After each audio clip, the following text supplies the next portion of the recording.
because it costs so much to get the FDA approval, most companies now will not develop antibiotics. They won't develop any drugs that are not what they call lifetime drugs. So they want you to take their drug for decades at a time because the cost of getting the FDA approval is so high. They have to make their money back, because if they don't, then there's no tomorrow for the drug company. And so with this continued increase in the price of getting an FDA approval, this is driving companies to only develop drugs, not for one use, but for a lifetime. And so most of the drugs now that are coming on the market are developed with that in mind. And then you have doctors prescribing these things. And, if there's a side effect, then they have to prescribe another drug to counter that side effect, and then on and on and on. And the drug companies do pay a lot of money to medical schools to influence the training. And of course, their training basically is, you need to have a drug to treat this.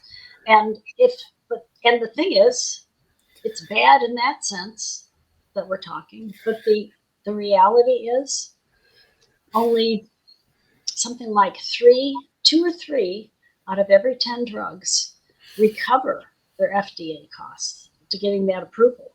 So what that means is that the whole industry is based on blockbuster drugs. They have to have drugs that they can sell a lot and can sell for decades. And if they don't have that, the industry will go down. Buy my novel, Escape from the Village, from major booksellers online. Go to escapevillage.com.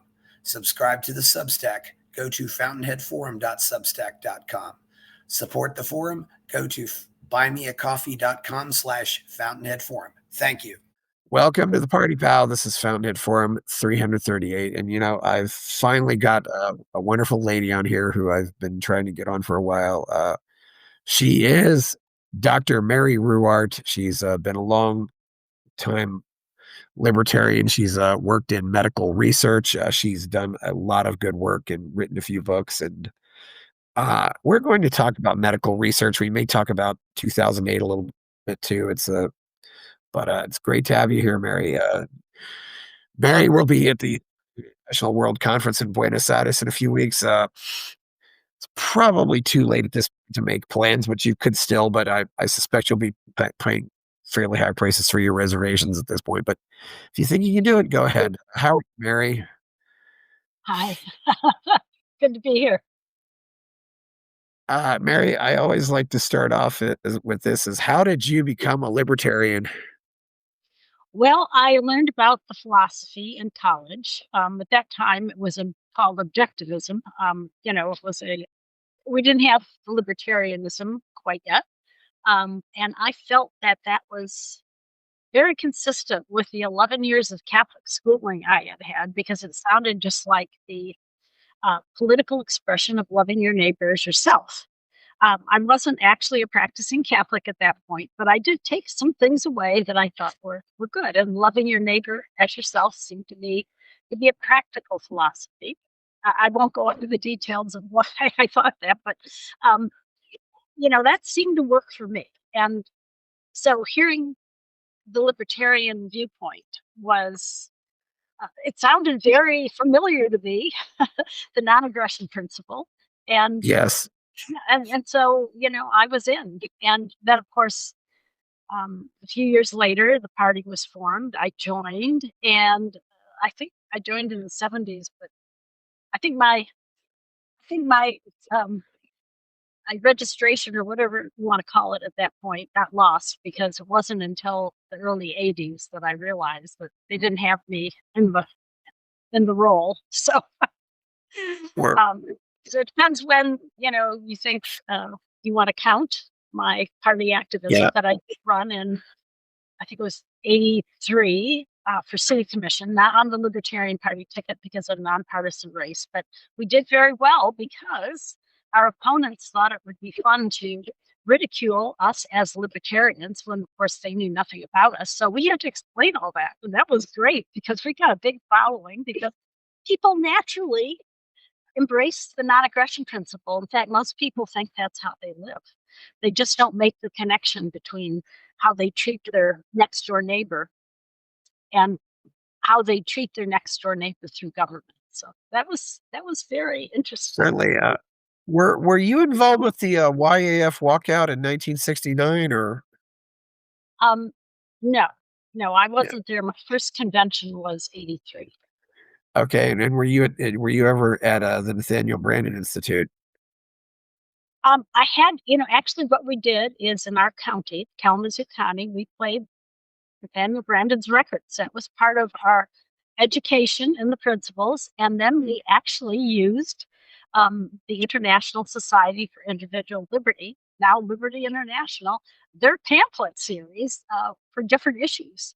And we would read these trifold pamphlets at our meetings, and then we would, to kind of take them apart and see, is this really the way it is? And of course, we normally came to the conclusion that it was a pretty good rendition of the non-aggression principle. So I really, as you know now, I'm chair of Liberty International, and I can credit Yes. a lot of my knowledge about how the non-aggression principles apply to those pamphlets.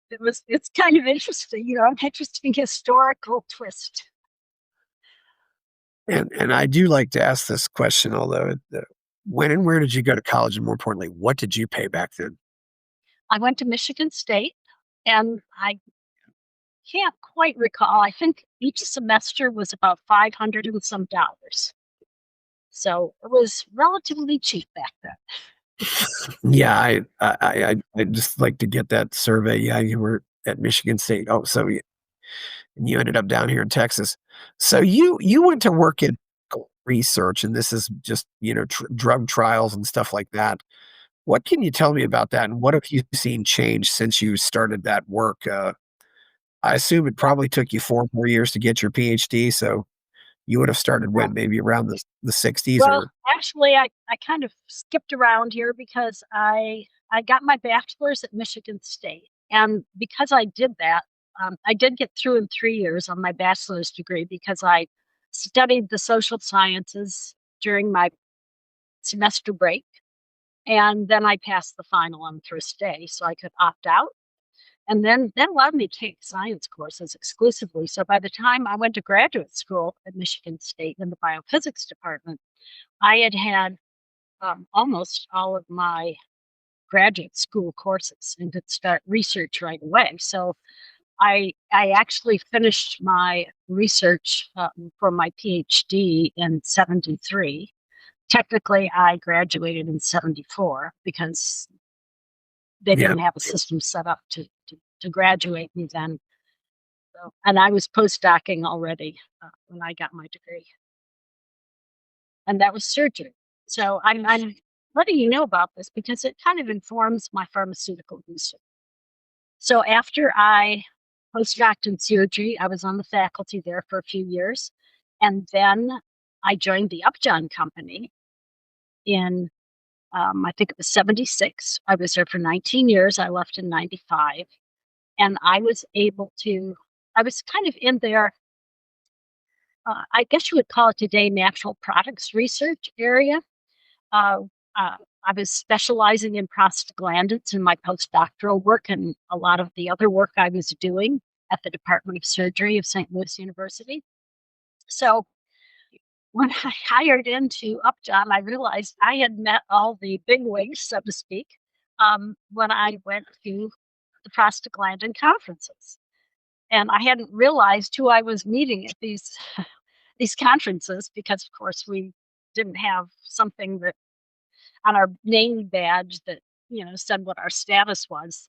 But it was really great because that was an up and coming field. Upjohn was one of the leaders in that research, and so I felt very good about being in that position.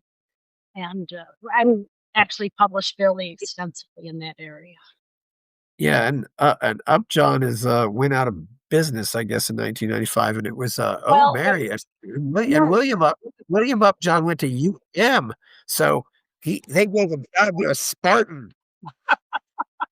yeah, well, and it was in '95. About the time I left, they merged with Pharmacia, and then Pfizer bought the merger some years later, which is unfortunate because Pfizer is already too big.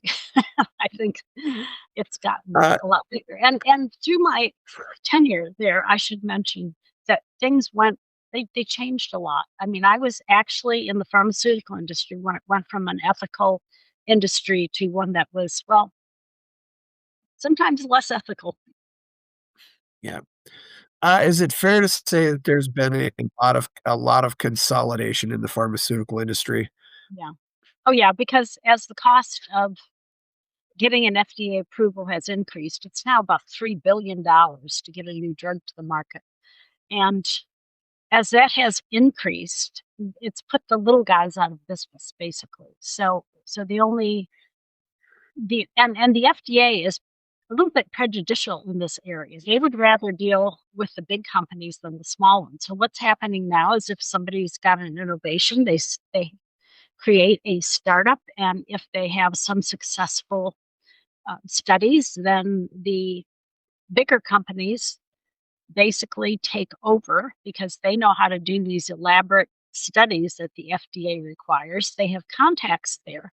And so the smaller companies that actually do the innovation, they get something, but they don't get anywhere near what they would get if we did not have the level of regulation that we have. Because the FDA, after the 1962 amendments, took the time to get from the lab bench into the marketplace from 4 to 14 years by the end of the 20th century.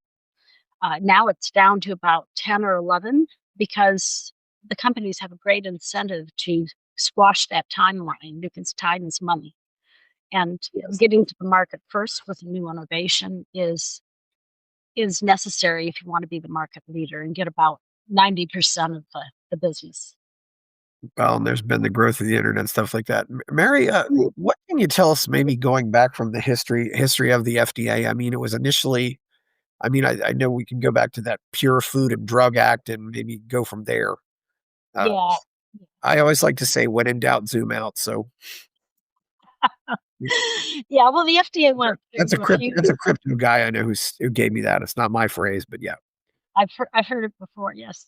yeah, So in the early 1900s, the FDA was formed, and in 1938, there was a situation with a sulfa drug that was mixed with a solvent that was poisonous. The idea was, you know, that this was a more convenient way, especially for children, to take their antibiotic. And it hadn't been properly tested. The chemist who made it thought it was safe, and when it wasn't, when it killed about, but I think it was 110 children, something in that neighborhood, he committed suicide because that had not been his intent. Then in the 1960s, there was a thalidomide incident in Europe, not in the US, because the FDA was strong enough. Its guideline at yeah, that point was safety, and it had not allowed thalidomide to go forward in the US. Not because of its effect on the fetus, which was what kind of triggered all the hoopla in Europe. Children were born without limbs, or they were stillborn. About yeah. I actually know one person who had this happen. He's about 3 years younger, and I was born in '71. About 3 years younger, but he's literally his arms are about one half or one third of what they should be in length. He's it's almost like he's got hands just coming. Mhm. It's so yes. So thalidomide. I don't know how thalidomide got out, but that is Oh, one well, example. I think the way it got out is, well, first of all, let's talk about what its But original thalidomide is use. just one of those big words that you hear. You often hear about thalidomide, and we might have some younger people here who have no idea what we're talking about. Okay, yeah, so let me go through this. So thalidomide was put on the market as a safer sleeping drug. At the time, a lot of people were dying from barbiturate overdose because barbiturates were what people used for sleep, and they were, fairly dangerous. So this was a big achievement. And what ended up happening is women found out that if they were having morning sickness and they were pregnant and took thalidomide, it helped their morning sickness, which of course was considered great. And what they didn't know is if they took thalidomide in the first month or two, that they were carrying the baby, and oftentimes they didn't even know they were pregnant during that time, that they ran the risk of having children born with deformities, small limbs like you were talking about, no limbs at all, or they even had, like I said, a lot of stillbirths. So, when that took a while, for people to realize it because of the 9-month gestation period for a child. But when that happened, of course, I remember Life magazine putting out huge photo spreads of these children. I was probably, I don't know, somewhere between 10 and 12 at the time, but this was such a big deal. I mean, I was reading Life magazine to see these pictures and stuff, and of course, realized this was really a tragedy.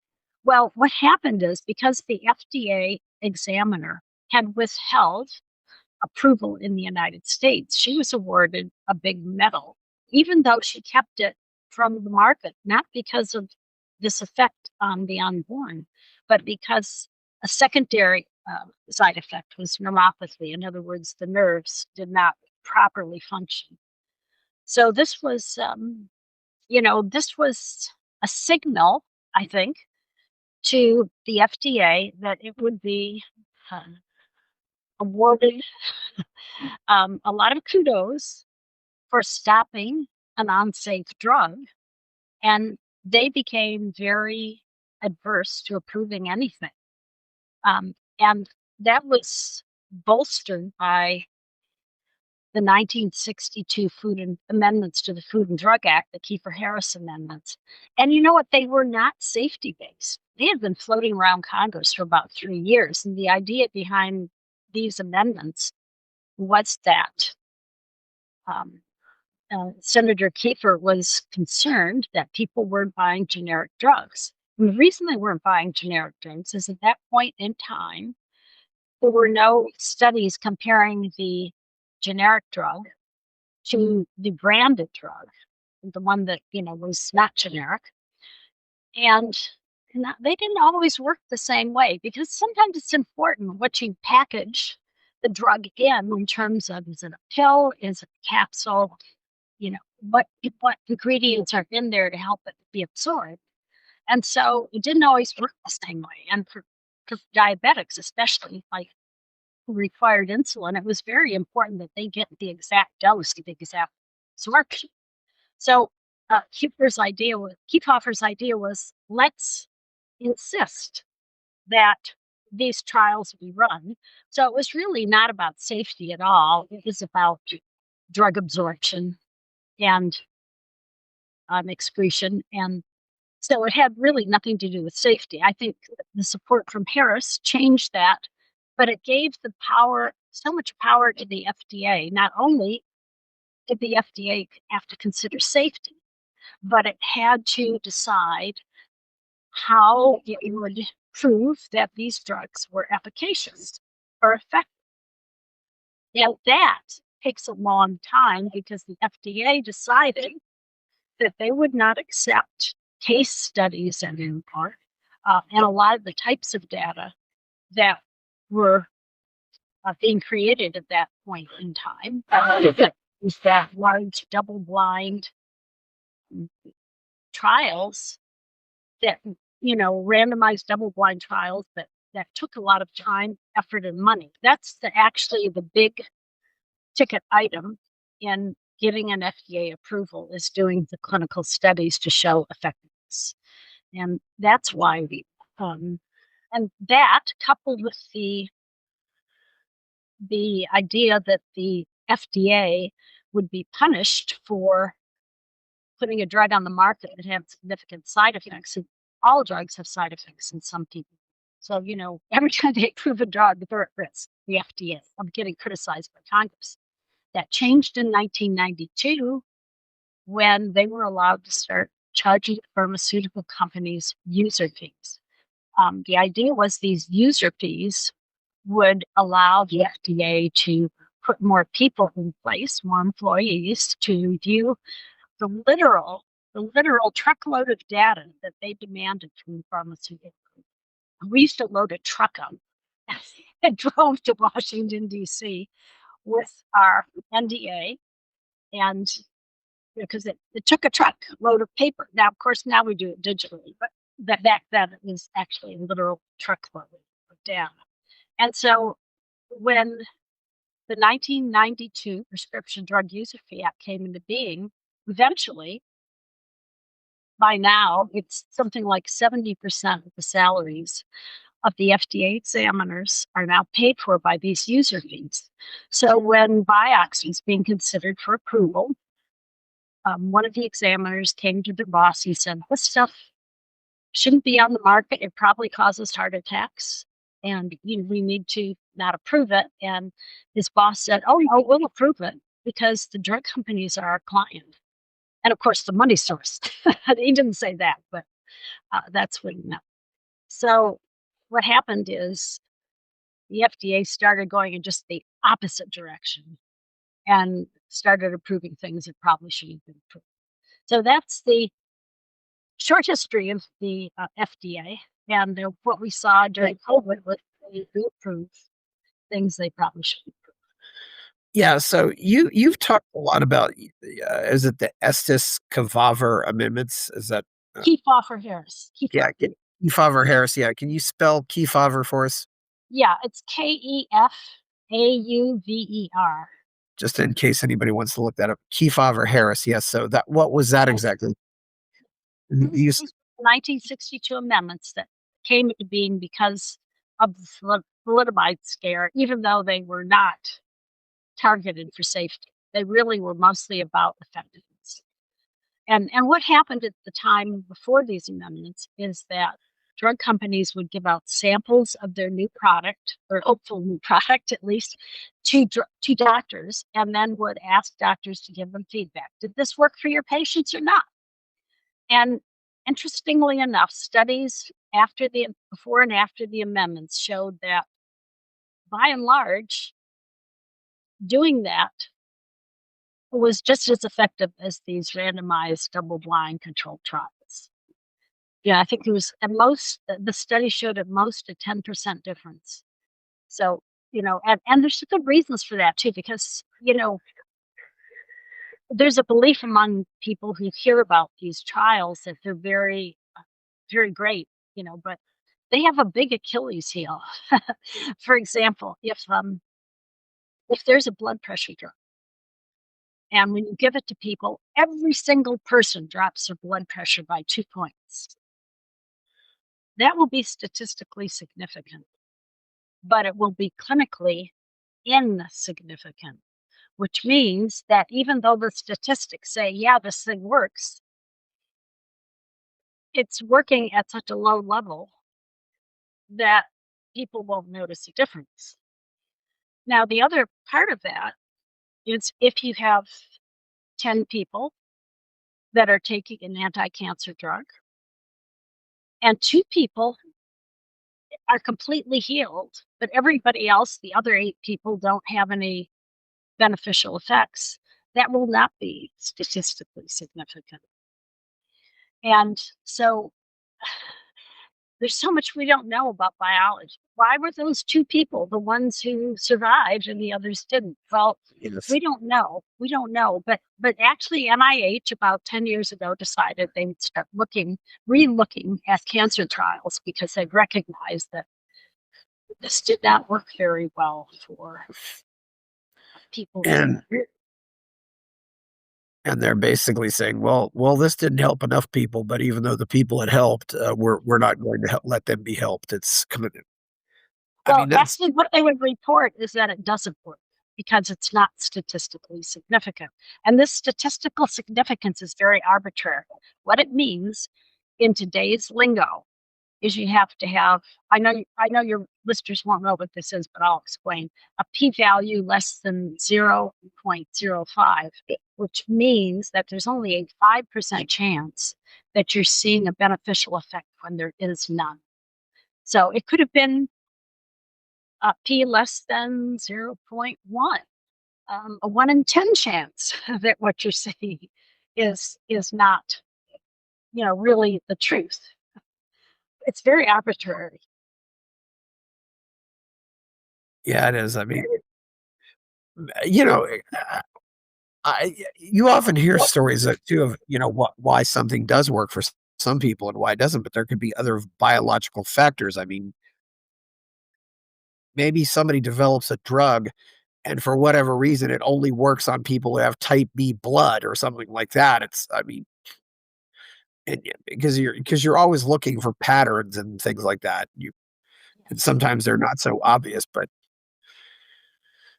Well, plus because that most people think that we really know a lot about our body, the biology. The truth of the matter is we've only scratched the surface.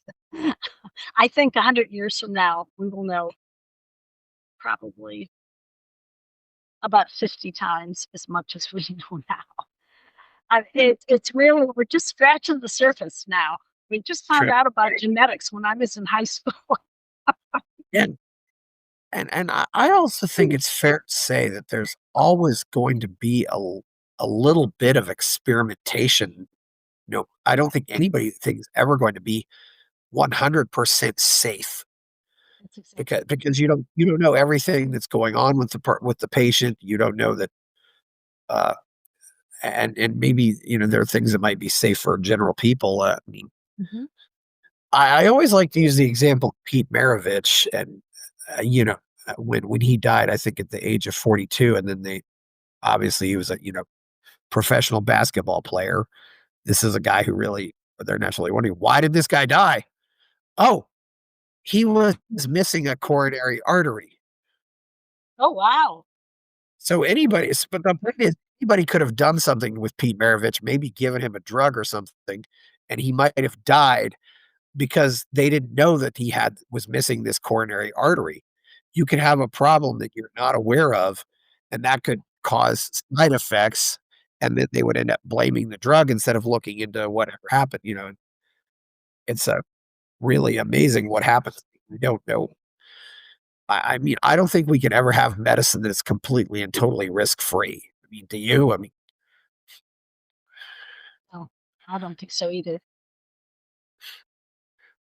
but that seems to be something more and more that people desire, which is kind of silly. And we see that another thing too, though. This uh, doesn't seem like everything, every new law or every new amendment is a reaction to a single incident, and there's always somebody making some emotional appeal about it. Is that usually how it works? It can, yeah. I mean, there are restrictions on the way drugs can be advertised. That was another thing that the FDA got from the 62 amendments. It handles all advertising. No one puts a TV ad on or labels the drug or puts together a brochure on it without the FDA looking at it first, because there's big penalties for doing that. And the FDA will sometimes go back and forth with the company for quite a while before they get wording that they like. Now, like I said, that sort of changed after 92. Well, actually, it probably changed in this century because it took a while for the user fees to actually amount to so much that so many employees were getting 70% of their salary or so from these user fees. And once that happened, then it's the FDA is going to be like any other person. It's the person who has the money, who's funding you, whose rules you're going to follow, whose desires you're going to follow. And you were obviously in research when AIDS was hitting the scene, and there were various drugs coming out during AIDS, and people were saying, "Hey, I." And the FDA will say, "Well, we don't want you to be lab rats," and these people are saying, "Well, I'm going to die. I don't care. I'm going to throw up the Hail Mary pass and hope that somebody catches it." Yeah, yeah, they did. And actually, they did a pretty good job. It's really too bad that we made them outlaws because they had very valuable data that could have been used. And evidently, what happened is, they instead of utilizing that data, they meaning the FDA approved a drug that had already shown a lot of side effects, AZT, because it was an NIH drug. Because Yes. NIH get some remuneration for that drug. And so, and then there was another drug that was preventing blindness in the AIDS patients that took, I think, something like 10 years to get approved because it wasn't an NIH drug. Yeah. And of course, I'm sure your listeners probably have seen some of the. I'm trying to think, what was that one movie? Dallas Buyers Club. Thank you, Dallas Buyers Yeah, Club. I was going to ask your opinion of that movie because Yeah. Well, see, that was actually kind of accurate because what happened is the FDA didn't bother the Buyers Club so much in California because that's where the activists were. And the FDA did not want to be seen as taking drugs away from dying people. And it even brought some of the activists from California in, and to kind of hear their opinions and stuff. And of course, what happened is I think the activists got more information than the FDA did, and so the activists realized there were a lot of things going wrong here.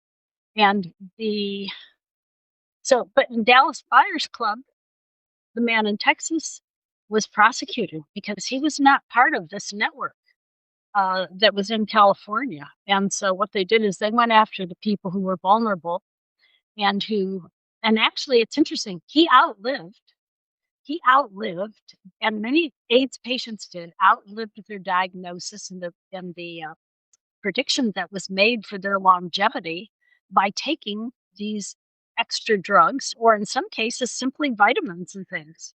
And so, they were on to something, and we haven't utilized that wealth of data because we've made them criminals instead of, looking at what they did, understanding that, their choices were limited and, yes, getting information from them that could help other AIDS sufferers in the future. certainly.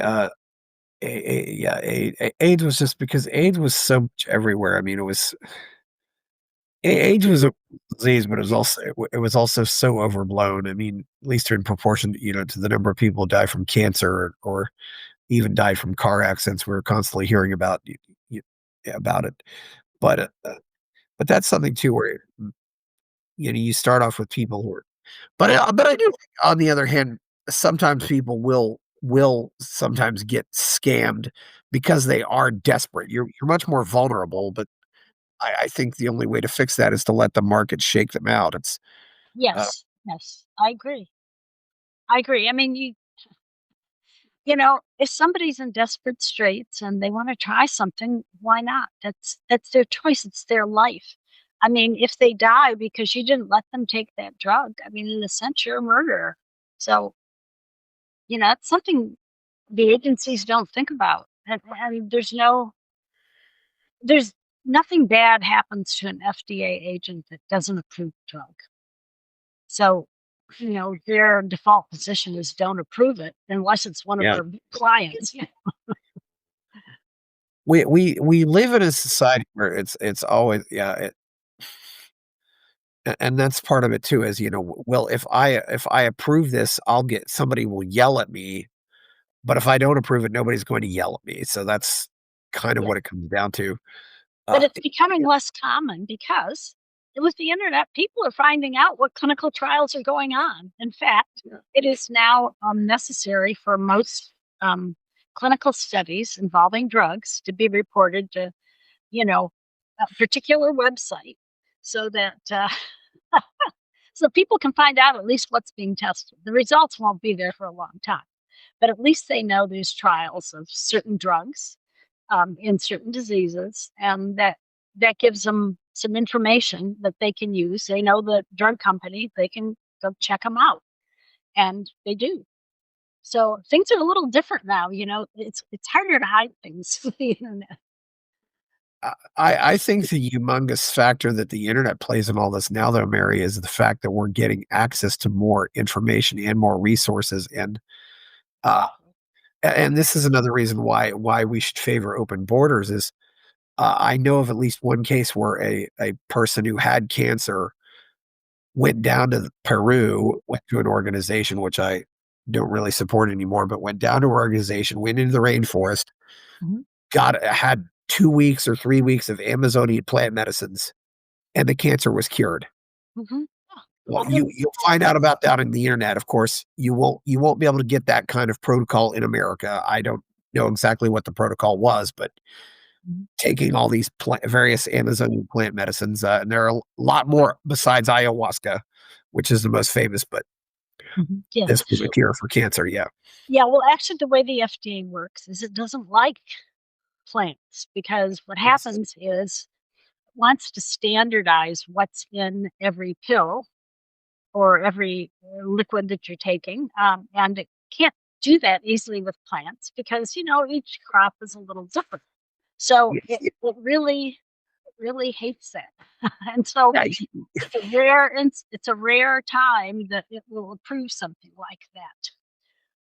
And yeah, likes to have a single drug. And actually, one of the big issues when I was in the industry was the combination drugs. After the 1962 amendments, combination antibiotics were taken off the market by the FDA. yeah, And this was not necessarily a good thing because, okay, you're taking two drugs instead of one. Okay, you might have more side effects. That's an issue. But the other side of that coin is when you take two antibiotics instead of one, you're less likely to develop resistance to the antibiotics. And resistance to antibiotics can be life threatening. In fact, is today. We have bacteria that we don't have an antibiotic that will kill it because yeah, of how much resistance. And that was appreciated even back, mhm, in the 50s. So when the FDA took those off the market, I think it did a great disservice to the public. Plus, a lot of people hate taking pills, so they they would take, if they could take one pill instead of two, not only would they save money at the pharmacy, but they would, more likely take that pill, that antibiotic pill, twice a day like they were supposed to, instead of, skipping a day or skipping a dose because they forgot or it wasn't convenient or they left their antibiotics at home when they went to work or whatever. So it's much easier if you're able to, just get one bottle instead of two, and it's more economical. So there's a lot of there's trade-offs, and this is the thing that most people have, I mean, if you don't have experience in the industry, you wouldn't even think of this. So it's not easy for the average person to appreciate these nuances. Although today, again, like you said, Chris, because of the internet, we get much more information. So it's yeah. out there. It's out there for people to research for themselves now. And, people are doing that. And I applaud them. That's the way we need to do it.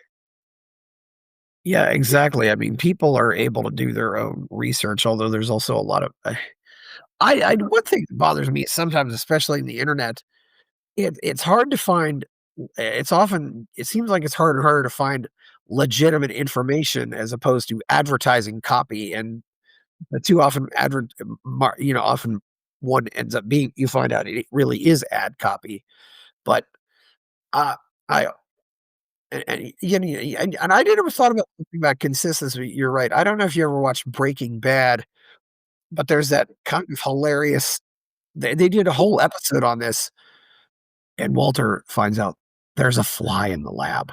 This is a contamination, and Walter's very crazy about making sure the lab is always clean, it's spick and span, so one fly being in the lab is an issue, and they made a whole episode about searching the lab for this fly. It's I don't watch that, but I can just imagine that. Yeah, I can imagine. Well, I think for your lay folks, yeah, one source that I really have, I think, has done a good job is the Life Extension Foundation, yes, lifeextension.com. And they look at drugs and they also look at nutrients and they do sell nutrients. I just want to, be real open about that. kind of like them because they were one of the first supplement companies to do third-party testing on their material to make sure that what they say on the label is in the pill is actually in the pill. So that's something I've appreciated. I've used their products for most of my life, and the reason I'm pointing people towards their website is because they have a lot of research on their website on drugs and nutrients, and they have a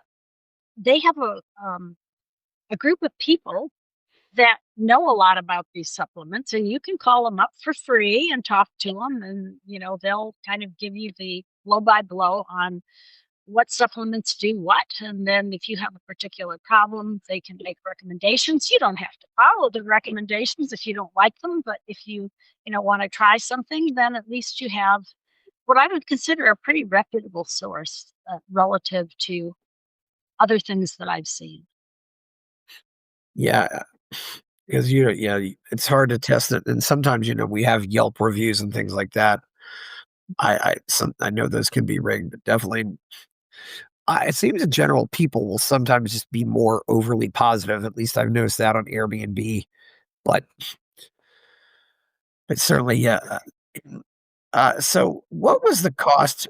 We'll say 70 years ago to bring a drug to market, and how much has that went up? Would you say?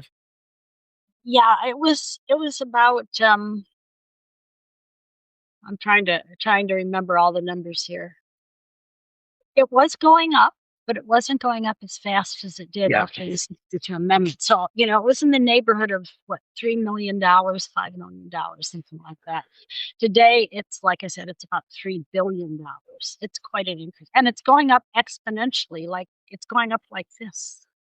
It's not going up straight with time, it's going up faster than time.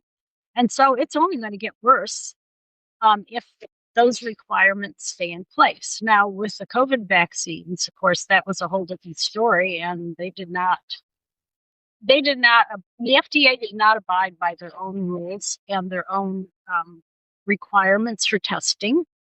So in that case, so much was skirted. And the reason I'm aware of that is because, of course, ICANN it's a nonprofit, sued the FDA for Pfizer and Moderna's submission to the FDA. This has never been done before. We've never had a full submission to look at for any drug that I can recall, unless, of course, we were the company that put it out.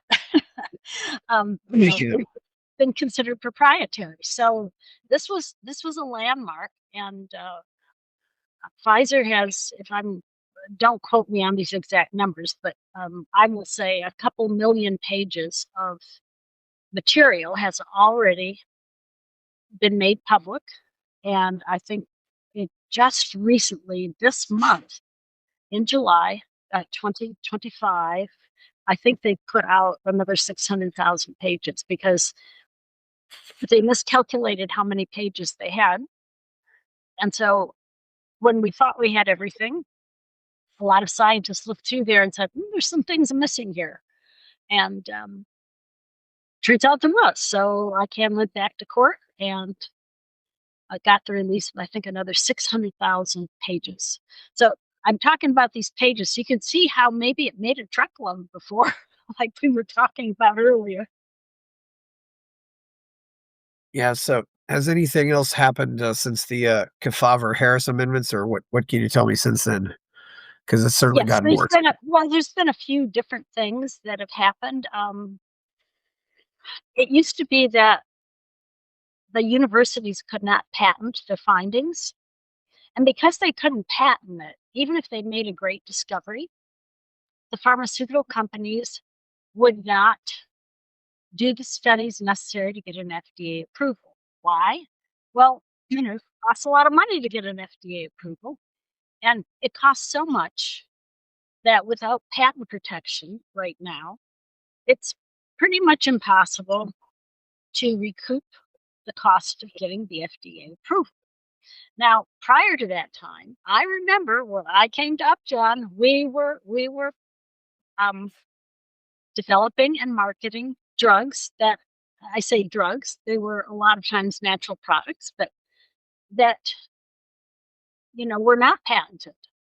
And I remember a few years after I joined the Upjohn company, our bean pushers said, no more. If it doesn't have a patent, you can't develop it because we can't recover our costs. And that was, so that was like late 70s, early 80s that happened. And I think we were one of the last companies to do that because the 62 amendments increased the cost so much. And that cost is passed on to the consumer at the pharmacy. If you look at the cost of the FDA approval and compare it to what you pay at the pharmacy for a new drug, and I'm talking about a truly new drug now, it's basically a straight line. It's a highly correlated function. So it really is a major factor in what you pay at the pharmacy. So to put this in terms that I think the average person can understand, if the costs to get an FDA approval had not changed from the early 60s, we would probably pay about 10 to 20%, at the most 20% of what we're paying at the pharmacy for drugs now. That's a big difference. And how does this impact healthcare costs overall? Well, of course, drugs are about roughly 9 to 10% of the medical costs. So it's really a big portion of the healthcare budget, but it is important for people, especially people on tight budgets, because a lot of the other types of medical interventions are paid for by insurance, but drugs are not always paid for by insurance. And even if you have, even if seniors have some part of Medicare that pays for drugs, in some cases, there are drugs that won't cover. And then there are also copays on some drugs that are pretty high. So this is an important thing for a lot of people, for a lot of individuals. Even though it's not a big part of healthcare costs, it's a big part for individuals because it's not always covered by standard health costs, their insurance or Medicare. Certainly, yeah, that certainly is. So, as you said, 20%. Mary, one thing I'd like to ask about, and this was something that was in the news a while back, but that Martin Shkreli guy, who seems like a pretty awful person to begin with, but Oh, there I was know. that where the price of this drug went from $13.50 to $750 per pill. Can you tell us how does that happen? Yeah, actually, I'm glad you brought that up. That's a very important thing.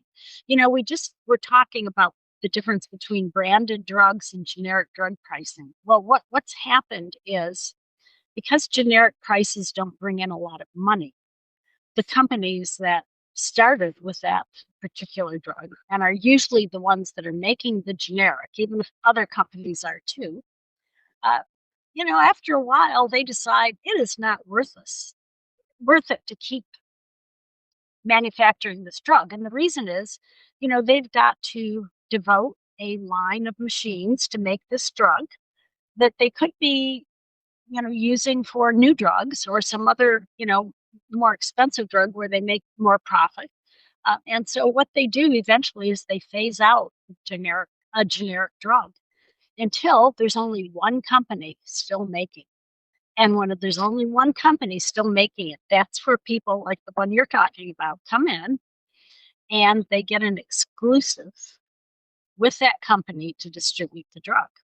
Once they have that exclusive, they can charge whatever they want, pretty much.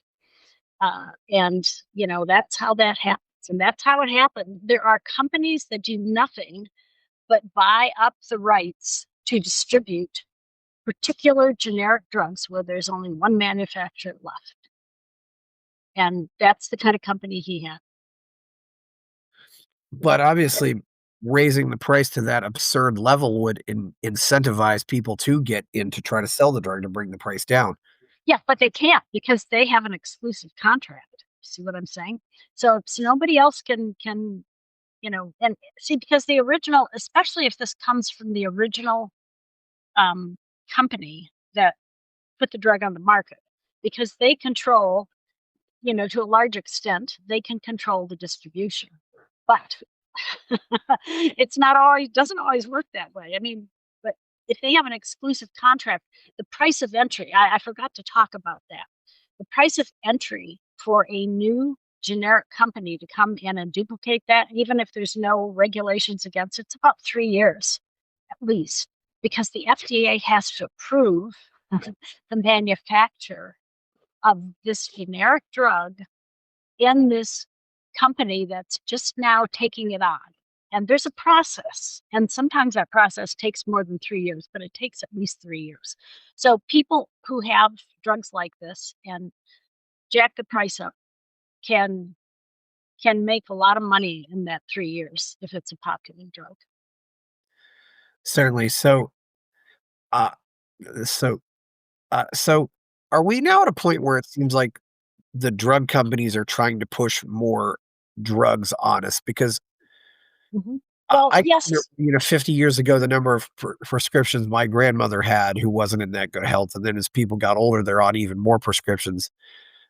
And not to mention the number of vaccines that they're now trying to get kids to take. What can you make of all this? Does it seem like it seems like they want to get us to take as many pills as possible. Yeah.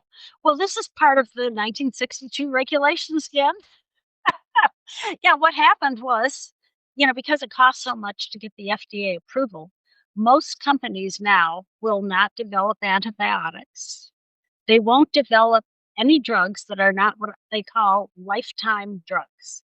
So they want you to take their drug for decades at a time because the cost of getting the FDA approval is so high. They have to make their money back because if they don't, then there's no tomorrow for the drug company.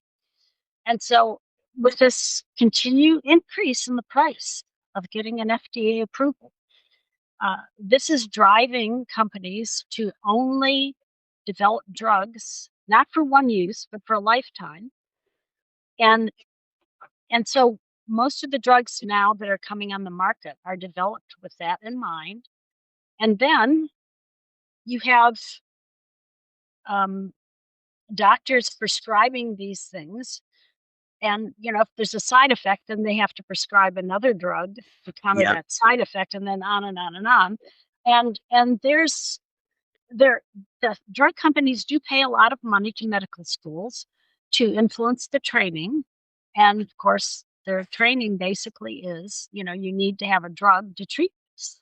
And and the thing is, it's bad in that sense that we're talking, but the reality is only something like 2 or 3 out of every 10 drugs recover their FDA costs to getting that approval. So what that means is that the whole industry is based on blockbuster drugs. They have to have drugs that they can sell a lot and can sell for decades. And if they don't have that, the industry will go down.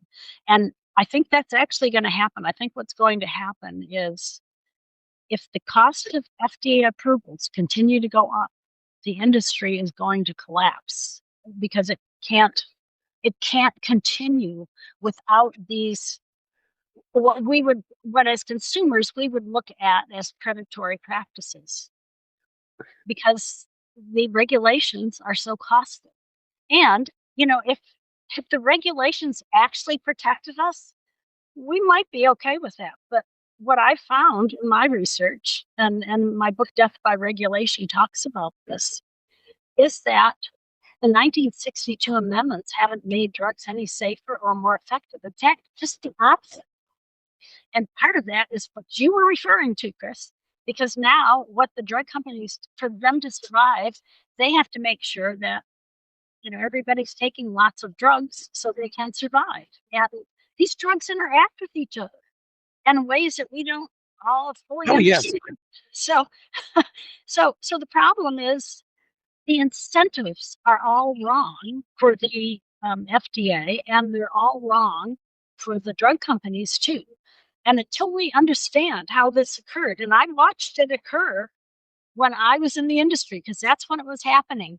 Even though the amendments were passed in 1962, they really didn't kick in until the early 70s, because there were so many court cases. Upjohn, for example, was one of the companies that sued very heavily because the FDA was taking the combination drugs off the market. And for a lot of the companies, that was a substantial part of their income at that point in time. So, of course, they sued.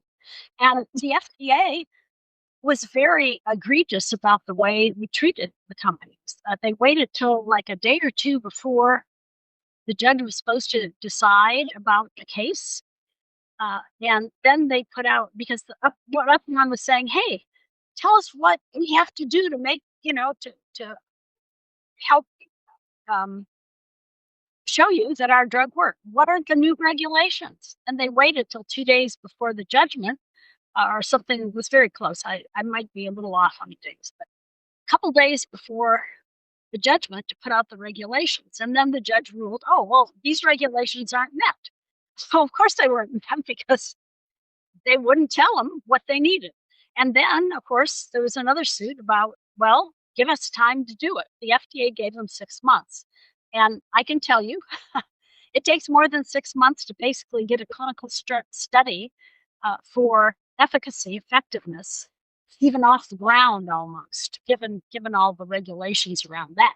So it's it was just so unfair. And before that, the drug companies didn't have much of a lobby in Washington, so they didn't have an influence on Congress before these were passed very much. Now the companies got smart and they said, well, okay, we better have a huge lobbying effort so this doesn't happen to us again. Yeah. So it's what I'm trying to explain to your listeners is that the whole idea of drug companies has been totally revamped by these regulations and by the incentives put in place by it.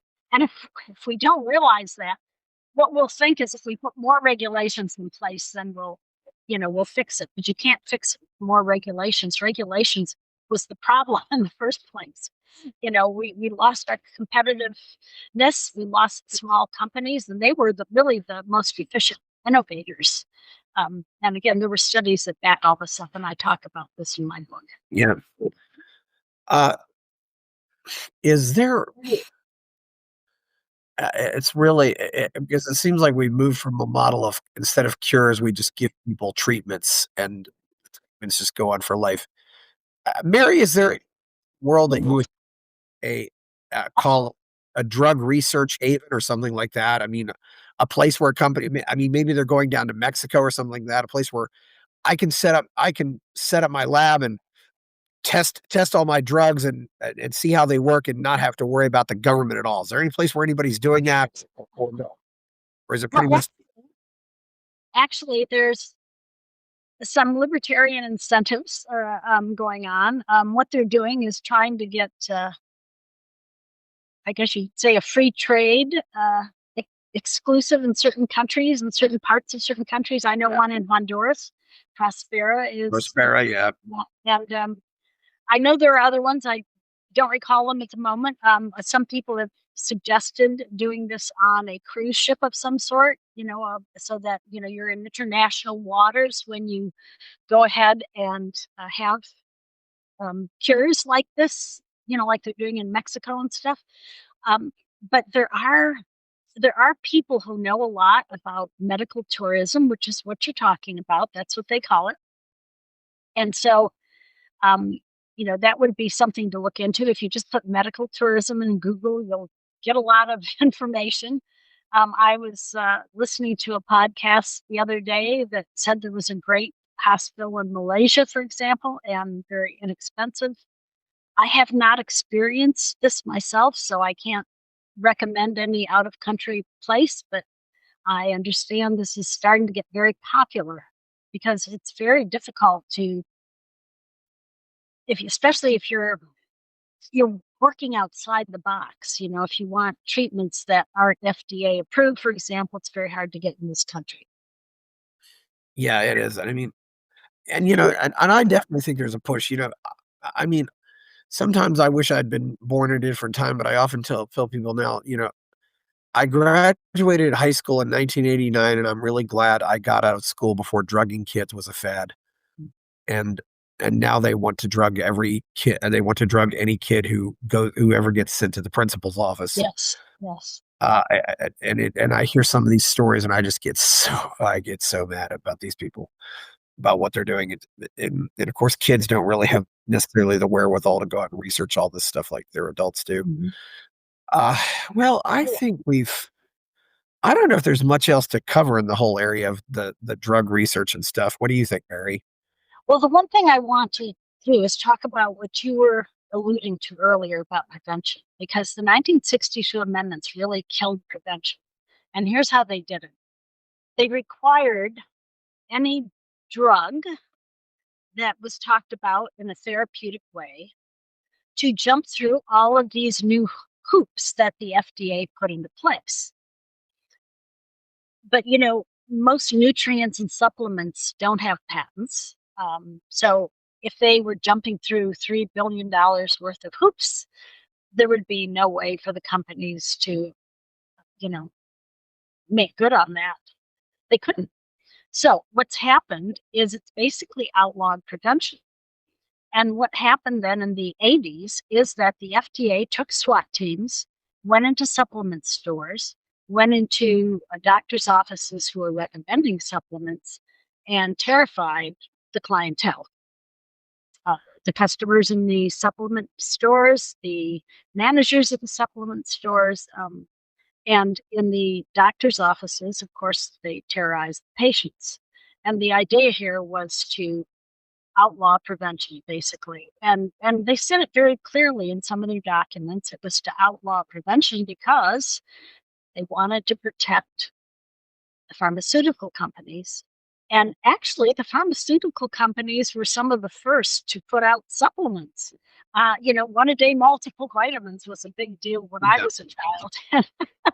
And now, granted, those were probably not the optimal supplements. They basically just had the minimum dose that was recommended by the FDA. Yes. But they had a lot of those, and I know Upjohn had a lot of natural products. Cause we had a little pharmacy of our own products that our colleagues and we could go and buy at a discount. So I saw a lot of those products. That was pharmaceutical companies were the ones that really started that. And the reason was they had the manufacturing process to do it. And even today, a lot of our supplements are actually made by the pharmaceutical companies. Most people don't realize that. So the manufacturing plants, like make large quantities of vitamin E, vitamin C, which was harder for a supplement company to do. So a lot of the companies are buying their supplements, the components of their supplements from drug companies, and then mixing them together in their own pill to make, something that they love. Yeah. Of course, as science has advanced, a lot of these companies are now able to make their own certain types of things. But most people don't realize that the pharmaceutical companies were very much into prevention, but that was basically outlawed by the 62 amendments. So I kind of wanted to point that out because this was part of the transition from the 62 amendments. It basically outlawed prevention. Which you would think would be but also prevention is often cheaper than Oh, yes. As your mother would say, an ounce of prevention is worth a pound of cure. Exactly. Yeah. I think Franklin might have been Ben Franklin might have been the person who said that originally. Or Stitch and Time seems not. There's no emphasis on it's rather. I did want to ask you, Mary, about your activism because you've been involved with the Libertarian Party since when? Oh gosh, well, like I said, I first ran in '83, so I guess I probably. Well, and my college years were 67 to 73. Yeah. That's, so. Well, this is the first thing I got to ask, Mary. 1983 was still a very pivotal year for the Libertarian Party and still a very significant convention. What can you tell me about what happened there? Oh, yeah. Well, that was my first Libertarian Party convention. And of course, I was young and naive, right? So I thought the reason we weren't getting any media coverage was because we didn't have an interesting story. So I wanted to suggest that in not 84, but in 1988, we give serious thought to running a woman for president. Because, of course, back then, that hadn't happened. And I was at a cocktail party, the Texas cocktail party. I'm living in Michigan at this point, but I went to a Texas cocktail party. And I shared this idea with a gentleman there. Mhm. And he told me the only way you can get ideas out at a presidential nominating convention is to run for president. I said, okay, well, that's what I'll do then. Let's print up some flyers. Like I said, I'm young and naive. I don't know what's really going on. Had you run for anything before? No, no, I'm I not yeah. even class president or anything, no, no. But, I was just trying to get my ideas out, right? Um, so that's what I did. And that allowed me to see things up close and personal about how the party really was run. And I was shocked because, we were very negative towards each other. And, here I am coming in with the idea that I'm a libertarian because it's the political equivalent of loving your neighbor as yourself, and I'm going, yeah, I mean, we're beating up on each other.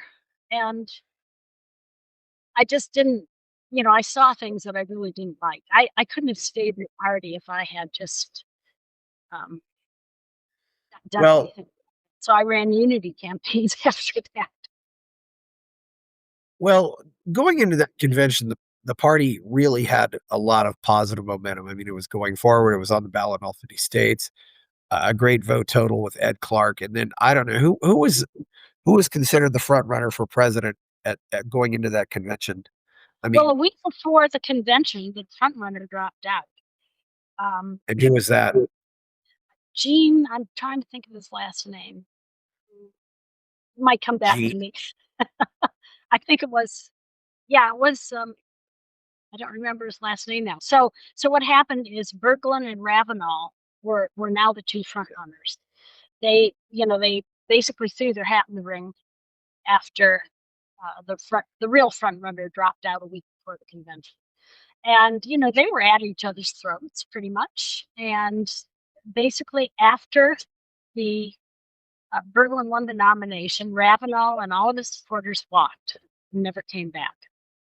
And that was that schism, and that I kept seeing that for I could see that was happening all over.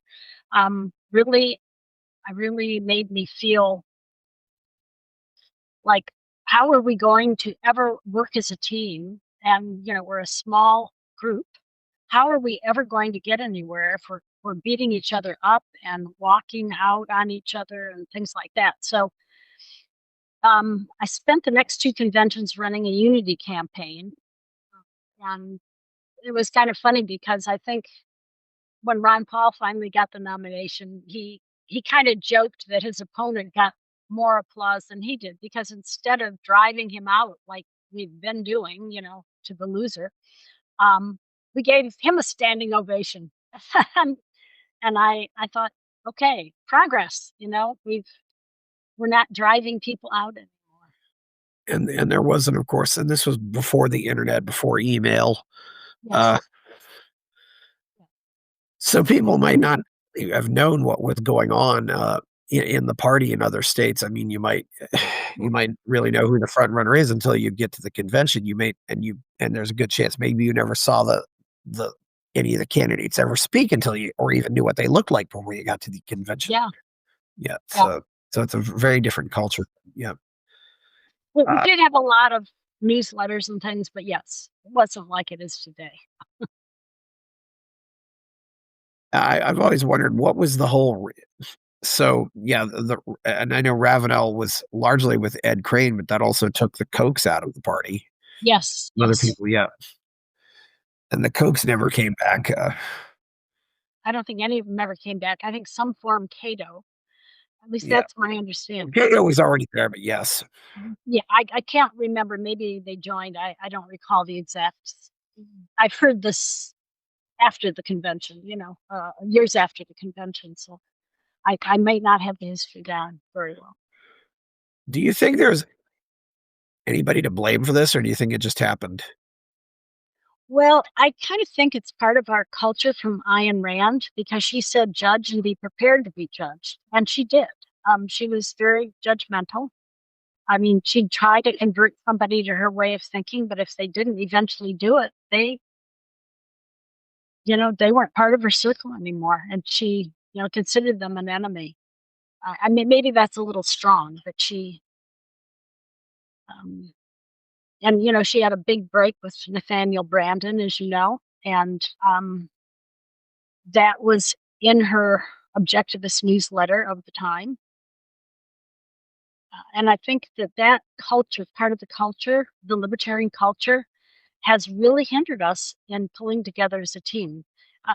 It's almost like since we feel maybe we feel helpless that we can't stop the state, so we beat up on each other instead. I mean, I've been part of other groups that are working together, other nonprofits, libertarian nonprofits, and non-libertarian nonprofits. They're doing something else like Hill Country Cats. So I haven't seen that level of Yeah. Beating up on each other that I have in the Libertarian Party. I think it's really hurt us. Oh, okay. Was that guy's name Gene Burns? Yeah, that sounds right. Okay, yeah. I wasn't sure who he was. I've only heard that name before, but yeah, Gene Burns, who was the front runner who just dropped out. So And I don't know. yeah, I think so. I just didn't remember. I don't remember much about his background. I think he might have been a journalist. But that's I wouldn't swear to that because I don't remember the details, quite honestly. Yeah, I was of course quite young at the time. I wasn't able, so I wouldn't have been there. I didn't really know what was going on. So, but the party never really. In some ways, maybe the party never really did recover from that. But I don't. I've noticed sometimes that the schisms in the movement end up showing up in the party because the party is the one place where everybody comes together. It's Yeah. Well, and I was on the judicial committee, I think for a couple terms. I was chair one term, and honestly, almost everything that we had to rule on was basically infighting. yeah. I don't know either because in my own experience, too, Mary, it seems like a lot of the people really don't know how to argue. Uh, they don't really know how to present their ideas or present their philosophy. Gene Burns was a talk show host, Mhm. and they don't know how to back up their positions. I mean, the number of times I've asked somebody will make some bold assertion and say this has to be true, and then I'll say, okay, what's your source? And they'll just say, well, Google it. And I'm like, no. Well, no, no. You are trying to convince me it is your job to tell me what the source is. And also, I'm also asking you, where did you learn this? I don't know where you learned this, what you saw with your eyes that made you take up that position. So telling me to Google it doesn't, but I hear that. Yeah, Really, that's amazing. Well, as a scientist, I have to back up my stuff. So yeah, that's, problems. yeah, you don't get that with the more academic libertarians. Interesting. I mean, the more, if I was at a feast seminar or a seminar at the Mises Institute and I asked somebody, hey, what's your source? They would probably come back and say, well, okay, I'll get it. Here's the source right here. They might point to a book. They might go to a website, or they might just say, I heard that from so-and-so. So that'll at least be a source. Yeah. I've learned, what you hear, you just need to ask for sources because it's, yeah, it seems like he would have, it seems like Burns might also have been really won easily, at least according to what Steve Dasbach has said about him. So Yes, my understanding was everyone expected him to get the nomination. I don't even think anyone was running against him. I could be wrong, but because No idea why he dropped out. yeah, I don't know, but maybe, I mean, I would only be able to speculate because I never met the guy and, never talked to him. And I don't think he gave any rationale, that, at least none that I was aware of, for dropping out. But it is very hard to be a presidential candidate. So maybe he just started realizing what it would mean. I don't know. That's one reason, obviously, why I think people who run for president should have some experience running for office before, because if they've it's just the same way. I wouldn't expect your first mountain to be Mount Everest. I would hope go climb a 10,000-foot mountain before you go to Everest, and see how you like that, and then work your way up. Yes, But obviously, but you've been around there too. You of course ran for president in 2008. I'd really like to go tell what that happened there, because that seems to be a very low point for the party for me. I mean, I just look at myself. How did we go from Harry Brown in 2000 to, in fact, let's start there. How did we go from Harry Brown in 2000 to Bob Barr in 2008? well, I think there's a belief among libertarians that if they run somebody who's been in office before or has big name recognition, that we will get more votes. And of course, that might happen. But my philosophy has always been, um, we can get a lot more votes, but it's not going to change the fact that we're not going to win the presidency, right? So I think what we should be doing at the top of our ticket, because we're never going to win with a Bob Barr or a Ron Paul, or, I mean, well, Ron Paul had a better chance than Bob Barr, that's for sure. But we had Ron Paul when he was not as famous as he is now. Yeah. But even then, it would have been an uphill battle. Even now, it would be an uphill battle. But the problem is there's no silver bullet, and we don't have to win the election. Our ideas have to win. And that's the thing I think we've missed. Because when I hear libertarian candidates talking these days, I come away with the impression that half of them don't even know what the non-aggression principle is. And the reason I have that impression is because when they're putting out their position, they're not explaining where it's coming from. They're not, and that's what we did when we started out. When I was running for office, so many times that I can't remember how many times I ran, we were always explaining the philosophy and the basic philosophy, and we had dedicated volunteers because it was created a lot of passion. People respond to the non-aggression principle. When I go in the classroom, I generally put 3 things on the board, and I ask the students to vote for the philosophy they want their government to have. I said, do you want the minority to rule the majority to rule the minority, or everyone to rule themselves, as long as they don't initiate physical force, fraud, or theft against others? Almost the whole classroom votes for the non-aggression principle. And I haven't said a word yet about libertarianism. And when I tell them that's the libertarian philosophy, then they pay attention, but it's a natural. People love that. And if we don't talk about that, or at least I know we don't have a lot of time as a candidate, but there is a time where we will be able to say that and explain that. And I don't see our candidates taking that. We're missing the boat. That's the most powerful thing we have going for. Well, I would, one thing that happened, of course, between Harry Brown and Bob Barr was, 11 September 2001.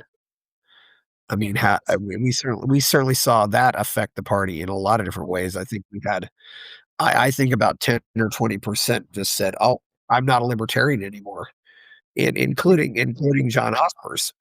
Mm-hmm. Yeah, I think a lot of people backed off from their position. At least a lot of people that came up to me, and probably because I kind of monitored or mentored a debate between the two sides in the next Libertarian Party convention, they came up to me and said, a few years ago, I thought it was a good idea to go in Afghanistan. Now I think we were taken for a ride, basically. So there was a big shift in some of the perceptions in the party itself.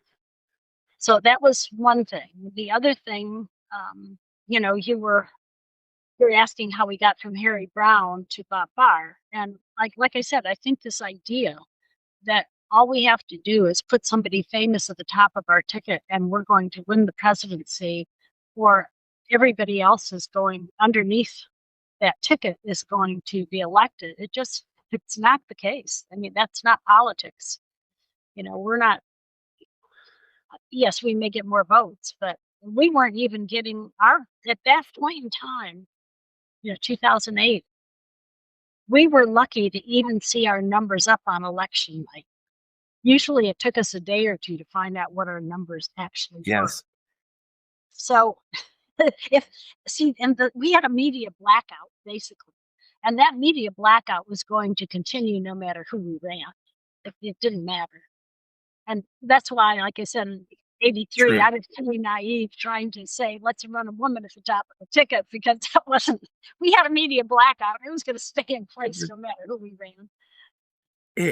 It just seemed like there was a little, the party didn't seem as divided back then, although really I do think there was some signs of division showing with the Russo-Nolan divide. And that was ultimately how Badnarik got the nomination in 2004. Oh, yeah. Was all the Russo people were never Nolan, all the Nolan people were never Russo. And so Badnarik got the nomination basically because he was a candidate that everybody kind of liked, or at least kind of liked it. Nobody really hated Badnarik, so there wasn't. Right. So everybody could say, yeah, I can get behind this guy. So yeah, we're at a turning point now in the party because of all the problems we've had in the last election. Having our national chair endorse somebody who's not a member of our party and things of that nature. That's, our numbers are super low. And a lot of those members are life members like myself who, aren't ever going to be taken off the rolls. And we've lost a lot. But I have to, and we can't get any revenue from them either, too. That's No. another thing. I do have some optimism, though, because there are a number of people in the party that are still there that have made it their mission to bring us back. And I think I hope they are able to do that, and I'd be happy to help them. I'm going to go to the Grand Rapids Convention in Michigan, in part just because my family's still there. Yeah. But also because Grand Rapids is something I can do. And that's Mary, I do think one problem with the party is to borrow the analogy that Jim Collins uses in the book Good to Great. We have the right people in the bus, but a lot of the people are in the wrong seats on the bus. And I mean that they're not necessarily doing work that is really suited to their abilities and talents. Yeah. We want people to do what they want to do, but they're not always. It's as if we have Michael Jordan playing soccer and Messi playing basketball, and that just isn't. And I guess maybe they want to do that, but that's not really. That doesn't necessarily work well for us. I mean, if we had Jordan playing basketball and Messi playing soccer, we'd be better off. What do you think about? Go ahead. What do you think about that, though? That's sometimes we just have the wrong people in the wrong seats on the bus. Yeah, well, I think now we're kind of in the place where, because we have so few people, we're going to have a lot of people stepping up to try to do things that maybe they haven't done before, and but hopefully they'll grow into it. You have to hope for that. The thing is, we need to keep the ideas alive. And Yeah. the good news about that is we do have a lot of nonprofits that are doing that, libertarian nonprofits. And so we're in a different position than we would have been 20 years ago. Which a big, big difference. If in 20 years ago, instead of Harry Brown, we had all this disarray, we might have been done. But the reason I have hope is that we have a foundation we didn't have. Plus, we had nonprofits, but I mean, our nonprofits had grown up and they're it's pretty, a lot of them are pretty popular. And so I'm Well, really hoping it's going to help. for a lot of people, it seems like the LP is their introduction to activism, but then they end up going somewhere else. We've got like Heather Fazio, that wonderful person who worked in Texas, and now she's doing all that work for the marijuana policy project. And I'm saying as long as you're working for liberty and working against anybody else, I'm okay with you going out and doing that. That's great. I think I won't oppose that because you want to do what interests you, and that's good. You have another guys with decriminalizing sex work. As you said about the magic bullet, Mary, but I've got to ask, with us going down to Argentina, what do you think about all this? I just say to myself, this is the only guy in the world who gives me hope. Javier, Well, me. yeah, I've always wondered because, the United States has been going in the wrong direction for quite a long time. So, Yeah, yeah, I looked out and I said, oh, but we have the internet now. And, so we have something we didn't have 40 years ago, when I started getting involved. We didn't have the internet and we true. didn't have the nonprofit studies that we have now. I remember when I went out for my first run, I had to talk about principles, and I was pretty restricted to that because we did not have the kind of research and studies that we have out now. When I wrote Healing Our World, I figured I had referenced about 80% of the available literature on libertarian solutions. When I revised it in 2015, I'm going, I don't even think I've seen 20% of the literature on this. And the nice thing is it's out there on the internet. So like the libertarian ideal, not just the philosophy, but the results are out there. The results are prosperity and peace. And, there's been so many studies that show that that's what happens when you have that. So I've always thought, well, if the United States goes down, maybe one of the developing countries that's poor and is sick of being poor is going to say, let's go libertarian because we're sick of this being poor stuff. And now we know freedom is the key to getting prosperity. So let's go for it. And I think that's what's happened in Argentina. And I'm thrilled. Yeah. Mary, I really believe though that there's more to it than this. I absolutely positively believe that he has for a start, he used to be the lead singer of a Rolling Stone cover band. So I'm sorry, this is a say it guy again. Who used to be? he used to be the lead singer of a Rolling Stone cover band. So this is a guy who knows how to play a crowd, knows how to win an audience. He's got confidence on stage. I mean, we've got a lot of people that they're good people, they're principled people, but they are just absolutely positively boring. And I really, and it's a crude way to put it, but I sometimes will ask some of the women in the Libertarian Party, yes, it's not, for example, like, well, some of the women, it's not just that they want to vote for Milei, they want to have sex with Milei. And and I think this is huge. And also, Mary, this is why I've invented this new term.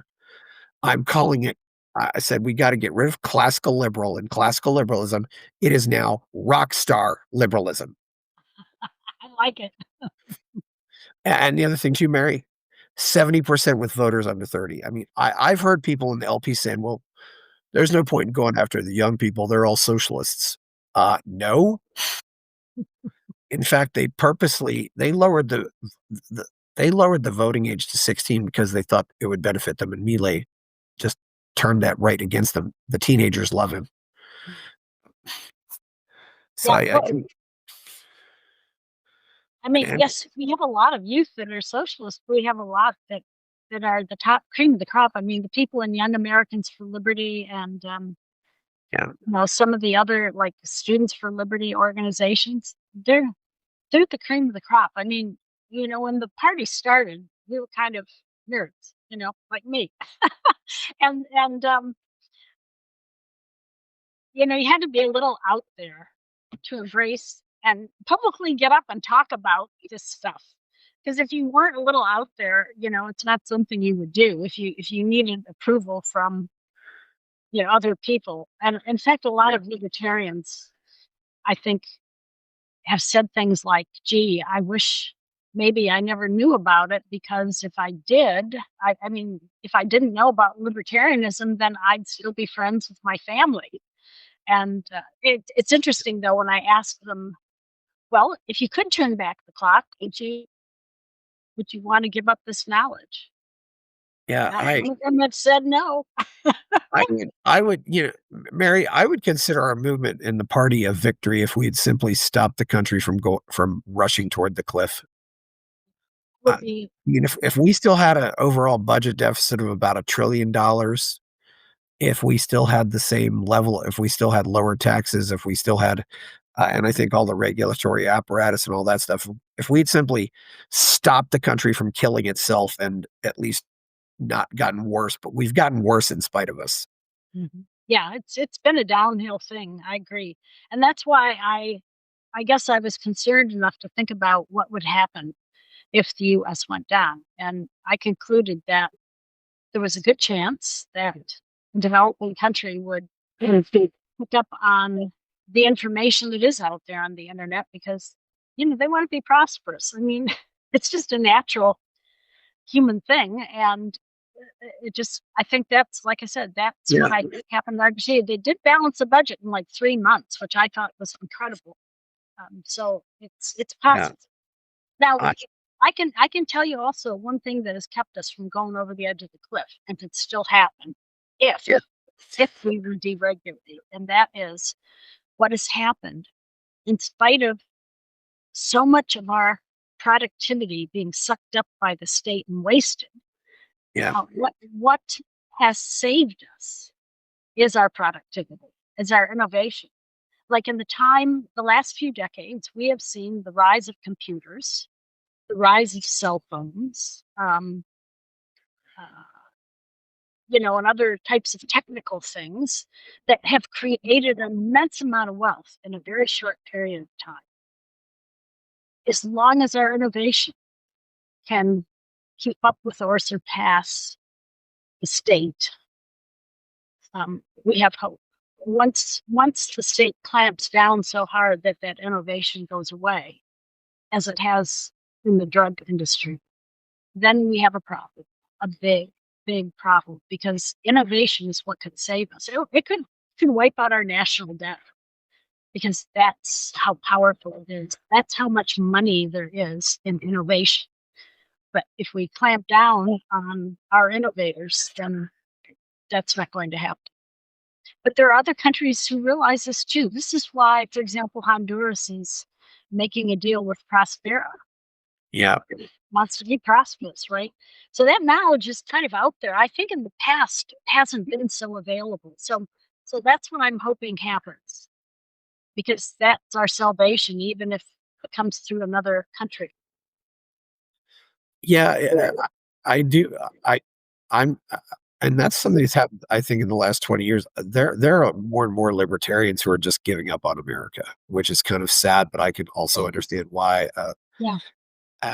Mary, the one thing too that's crept in the liberty movement is there's definitely more and more people who just are opposed to immigration for in whatever degrees. It's they seem to think this is somehow and it's this whole belief that, well, they're going to come and vote against freedom, which I understand the sentiments, but I don't know if that's necessarily the case. Venezuelan immigrants in Argentina love Milei and they love him. Yeah. What do you say about that? Yeah, I think there's been a shift in the type of immigrants we got under the Biden administration. That's my impression. I'm noting that it's my impression because I haven't seen hard data yet, although I've seen a little bit. I've seen a little bit of studies on this. My concern is that the people that were encouraged to come might not have been the best people. Or when I say the best, I don't mean that they weren't coming to make their life better. Of course they were. They wouldn't come. But I think and the thing is, we had some of the states basically saying, hey, we're going to support you if you come over. So that's that welfare state argument that, Ed Clark had. Even though he ran on the top of the ticket, he was not for immigration as long as we had a welfare state. And, that's you get, quote, the wrong kind of people to some extent. But of course,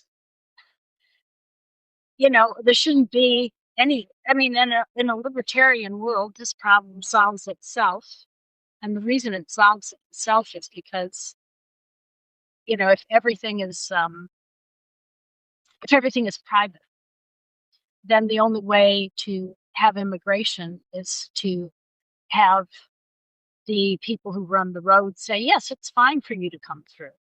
And, maybe they charge something. Or if I wanted to hire somebody, I would arrange for the transportation and everything, have them come on my property, maybe live in a guest house, do work for me or whatever. So Yes. the immigration problem solves themselves for a truly libertarian society. The fact is, when you mix government into Yes. whatever you're doing, things kind of fall apart. And I'm afraid, and I hope I'm wrong. I really want to be wrong on this. I hope the people who came through with the Biden administration were the best of people instead of some of the worst of people. Yes. I've seen some evidence for. Oh, and I forgot. I do want to go back. Let's go back to 2008 because I did want to ask. You ran for president again, and you lost to Bob Barr. At Bob Barr, although it was a pretty tight race. What can you tell me about that? Bob Barr comes along with like two weeks before the convention or something like that. It says, "Oh, I want to run for president." I mean, what can you tell me about that? When did you decide you wanted to run for a president for that year? Well, I was waiting to see what Ron Paul was, because if he there was some talk about him running, and when I realized he wasn't running, because he would have beaten Bob Barr. I think Bob Barr actually announced, maybe he didn't formally announce. Yeah, I had something going quite a bit. That was, I've got to say, this is where I'm a little bit upset that was just, Ron Paul never expressed any desire to run for the Libertarian Party. That was all just harassment by libertarians who, as far as I'm concerned, were detrimental to what he did. I agree. I said, if you like Ron Paul, then leave him alone. That was the path he chose. I wasn't interested in sabotaging his path, and this is. And you're actually destroying his chances of getting that nomination by harassing him. He was asked 100,000 times, "Will you run as a third party?" And 100,000 times he said no. I mean, so yeah, it was always just, and somehow and it's funny how you change asking somebody a question over and over again. Well, there's talk about it. No, there was never. But anyway, I'm getting on my soapbox. But so you ran for president though, and who else was running for president that year? There was Cubby was in there, and yes, oh yeah, Mike, and then other people too. Like we had Mike Gravel, George Phillies, yeah, Wayne pretty Allen big, Root.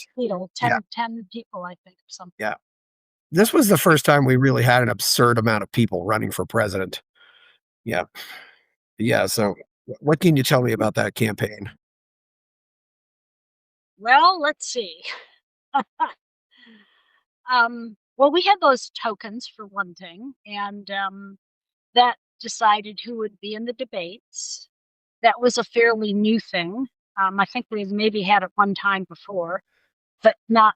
I don't think it was as restricted, I guess I would say, as it had been then. So that was an issue. And of course, there was a big smear campaign on me. Yes, yeah. We don't necessarily want to go into details of that, but yeah, there was a smear campaign. Yeah, so that was there is one thing I do changed in the LP bylaws. Everybody who's under 10%, the threshold is everybody who's under 5% is out after the first round. That needs to be raised to 10. Well, that's something that because we go through these ballots over and over just to eliminate one person at a time. Yeah, and that's that they were eliminating one person at a time, pretty much. There was. I'm not opposed to doing it that way, but I would just raise the threshold from 5 to 10 because these people who have less than 10, I don't think realistically have a chance of winning. Well, one of the things that's happened in recent times is, and maybe it was happening before too, but not as many people are doing this. We have a lot of new libertarians who've been in the party for less than a year who want to run for the top of the ticket. They don't want to pay their dues, so to speak. And so they're learning to campaign while they're running for president. And that means that they're not as experienced as you might like. And that's, I think, been a problem. When I went to the North Carolina convention before the last round where Chase Oliver was nominated, and I saw the videos that they sent to North Carolina. No one actually came, and I was not impressed. I really would have had a hard time picking somebody. Now, I have since seen Chase Oliver in action. He did do, I thought, a very credible job. I met him at the Liberty International's conference in Grapevine last November. I was pretty impressed. I think I think he probably represented us well. The problem, of course, is that the less experience you have on the campaign trail, the less you've gotten a lot of really hard questions that you have to deal with. True. And, you just don't have the experience. Yeah. And I'm not sure that people know how hard it is if you are the candidate. I mean, I saw what the candidates had to go through once they were, at the top of the ticket. It's grueling. It's grueling. Oh, yeah. Yeah, I was going to go back to 2008. I mean, unless it's somebody super famous, I really would like our presidential nominee to have had some experience running for a lesser office, maybe governor or Congress or senator. But but you're in 2008, so it starts out with, and this is a case, with this is the round two. It's Bob Barr, Mary Ruwart, Wayne Allen Root, Mike Gravel, George Phillies is still in there because we still have people who are. Then we go to the next ballot. We still have Phillies, but he gets eliminated. And then finally we're down to, and then Gravel gets eliminated on the next ballot. I mean, so what would you have done differently, or is there anything you could have done differently? Because I there are some things. Sometimes I'm not as I guess maybe you could say cutthroat as I should be. Yeah. One of the things during the debate, we were asked what our position on drugs were, and Bob Barr said, of course, he would support full legalization. Well, he had just like a week ago been on Hannity, and he had said, when Hannity asked him, would you actually push for legalizing hard drugs? He said no. And I really should have called him on that. And I think that was my biggest regret. I really should have not been so nice. I should have said, well, that's interesting. You changed your mind. I see since you've been on Hannity. Yeah, that's definitely true. I wish I'd been there, but because I never trusted Barr. And then Barr got the nomination, then Wayne Allen Root got the nomination. And these guys have never been seen in the LP since then, really. That's right. They blew it and they pushed it out. Yeah. And my understanding is Bob Barr was associated with the CIA in some way. Some people think he was a plant. I don't know if I would go that far because I don't have any evidence for it. But some people approached me about running for VP, but I did not feel comfortable being Bob Barr's VP. And when I heard that he pushed Wayne Allen Root into trying to say that he'd have Ron Paul for his VP, he can't. I don't know if you remember that. Yeah. That that would never have gone on national television and said that. No. Yeah, there was that. Mary, that campaign was so bad. I talked to a guy. Another thing that the Libertarian Party had long done, and it's gotten hard to do that, but they would get with the other third parties like the Green Constitution and the Green and the Constitution Party, and they do I would call signature swaps. So the Constitution Party would say, okay, would say we'll get we'll get signatures for Baldwin and Barr. The LP would say we'll get signatures for Baldwin and Barr, and then we'll swap what we get when we're all done. So we're actually helping each other out. And I guess Barr wouldn't do that because there were some states that Barr missed that the Constitution and Green Party were on. Oh, really? I didn't realize Yeah, that. and that was really embarrassing. But Yeah. but Barr was on some other states that they weren't on, and there was some of the more difficult states he was on. But yeah, Yeah, probably because, the LP, National LP helped out.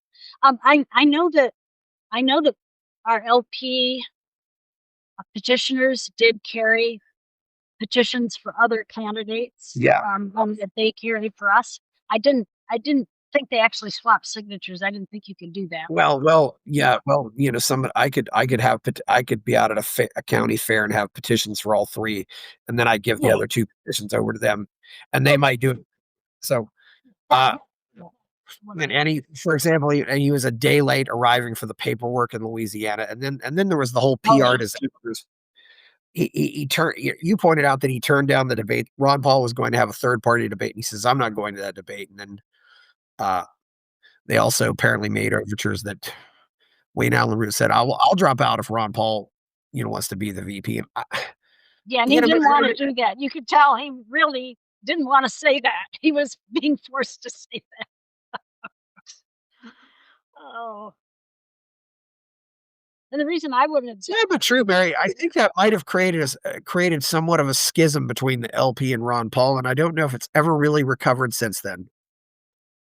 Actually, I think it is. Well, I think it is. But I mean, I did ask him about it when, I don't know, a few months after the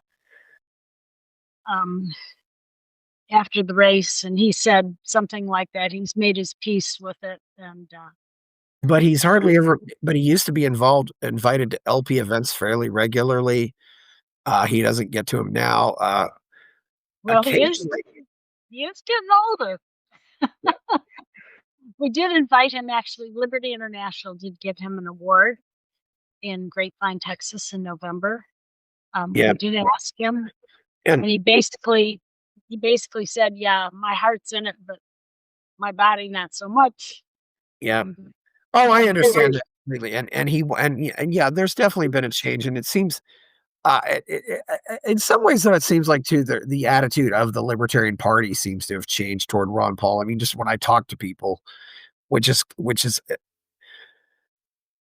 these things sometimes just grow gradual. But as you said, yeah, he's not. I mean, sometimes, as you said, he's not as young as he used to be. I mean, I went to the Rebel Capitalist event in Houston a few years ago, and George Gammon, who organizes that, I kind of said to him privately, I said, "Hey, George, did you have this in Houston just so you could get Ron Paul here?" He said, "Yes."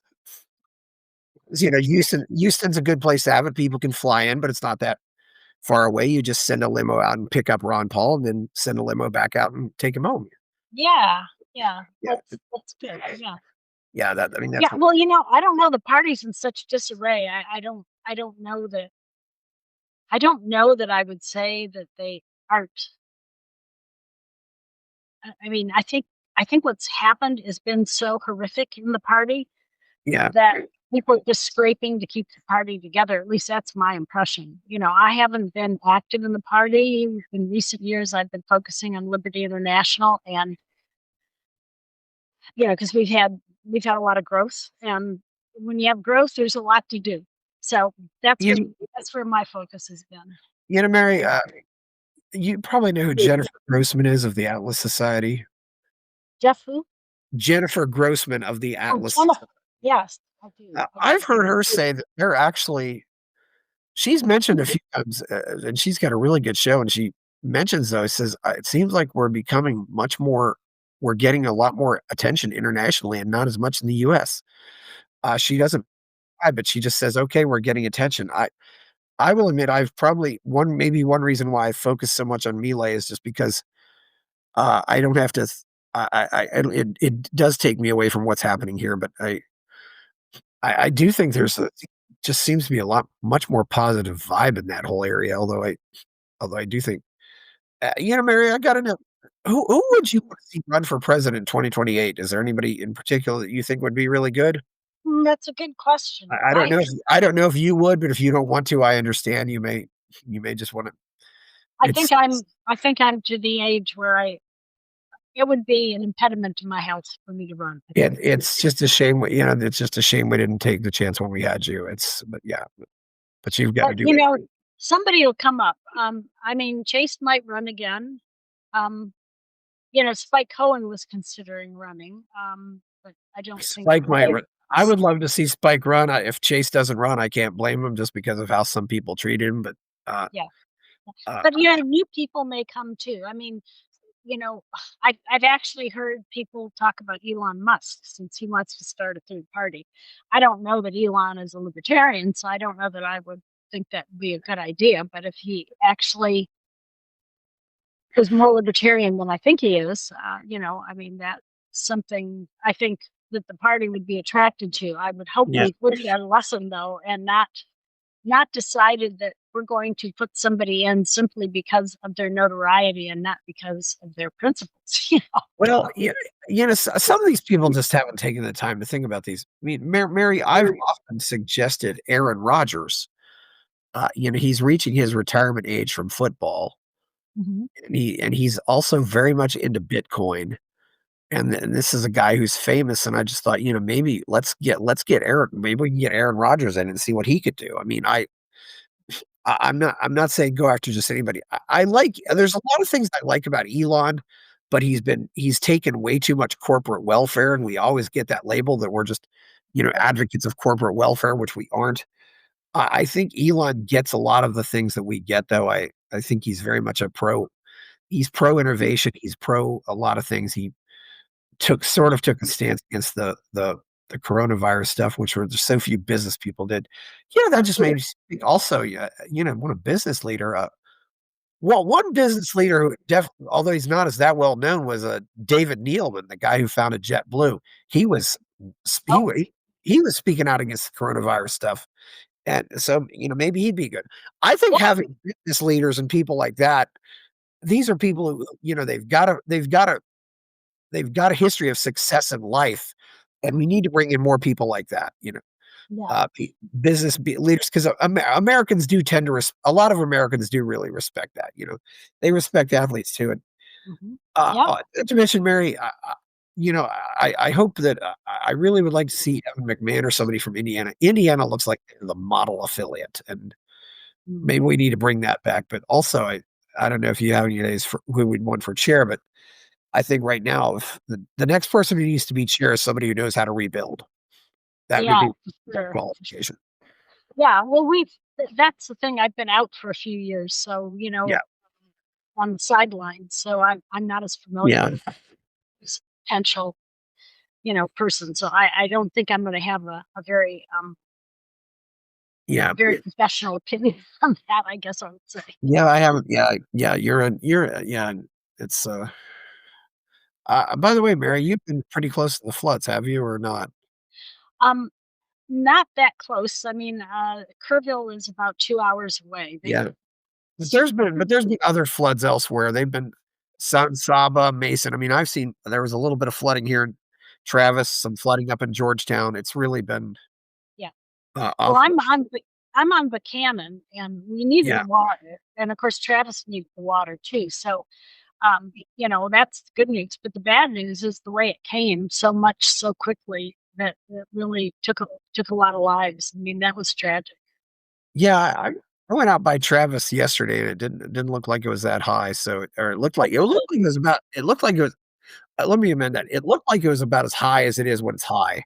So it didn't look like it was ready to flood. It just looked like, oh, the lake looks healthy. But sometimes I've seen it look so low. Well, Buchanan's full, and of course we have about a 2 foot, 2 feet more we could go. But what they're doing is they're taking water out of Buchanan and sending it downstream. Yes. And then if the constant level lakes are not needing Yeah. it, it'll probably go to Travis. And Travis could use a little more water then. And I'm actually Yeah. kind of surprised because their basin got hit harder than ours did. But I think it was down so low. Was the problem. Yeah, it was down low. That does, yeah. Well, I don't know if there's, but you know, that just shows how private charity and people get there to help each other out when it's needed. The government often it gets in the way. Yeah, that's what they were saying. Well, you know, Mary, this has been a good talk. I think we can probably wrap this up now. I'm glad we talked about these various topics. It's and I'll see you in a few weeks. It's Yes, I'm looking forward to that. yeah, I am, and it's a shame. This is the one part of all the people in the LP who were never our candidate. You could have been our candidate. You know, I think I don't know what's going to happen. I've thought about, you know, sometimes I get mad at the LP, but it's still my home, and I said, you know, I'd rather have them on the ballot than not on the ballot. So Well, this might actually be, you never know how these things are going to work out. This could be the rebuild could really make us a lot stronger. We've had a decade of really disturbing infighting, and maybe if that gets washed out, it would be a good thing. I, I'm really afraid that maybe it's always going to be this bad because of social media, Mary. We've watched so many things changed. You know, in my own case, I tell people I now realized I'm the last of the libertarians who got his libertarian education from book catalogs. It's you know, and I remember going to a seminar at the Foundation for Economic Education in 1994, which is the first time I went to any libertarian event. And that was also the first place where I met somebody who had an email address. And it's I hope we can figure this out, but and we need to figure out how to bring in the best people and not and you know, at least we want to try to at least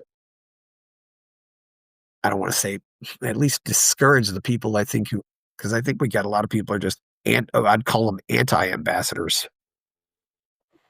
Yeah, well, it's like I said, we need to get our own act together before we Yeah. can let people come to us. And part of getting our act together, really, I think, is being a little more understanding of where other people come from. This is a challenge today. There's so much propaganda out there for the state. I mean, they control education, they control healthcare, to an extent that most people don't realize, and so it's tough. It's tough. Actually, it's worse than when I was younger. When I was going into the classroom and talking about libertarianism, I could say things like, "Well, we all know that government is pretty inefficient in getting things done," and everyone nods their head. And then 10 years later, when I'm still going into the classroom, if I made that statement, the teacher would argue with me. Yeah. Education's changed. It's much more propaganda than it used to be when we were in school. I think it's always been propaganda, but it's certainly been and I think the coronavirus situation made a lot of people very angry. I was very angry because of what happened and just the lack of and the fact that so many people were just whispering about it when they should have been screaming. It's just Yeah, that was. well, where can we find you out there on the net, Mary? You've got a website. Yeah, Ruwart.com, my last name.com, and I'm on social. Ruwart, yes. Ruwart is how I pronounce it, but Ruwart, it'll help you remember. Yes. Facebook, I'm on Facebook, Instagram, and I'm also on LinkedIn, so you can find me. I'm Yes. very easy to find. Yeah. And, Okay. Well, my website, you can write me, yes. through my website. And that's really the best because I get a special flag on those. I get so much email every day, literally hundreds of emails every day. A lot of spam, of course, but if you want to contact me through my website, that's the best way. You can go to the tab and there's a place to contact me. I'll try to answer. You've done a lot of good work, Mary. Mary, the best thing about your approach is I think sometimes I think people like you are a little too nice, but you are just so non-threatening. You Threatening.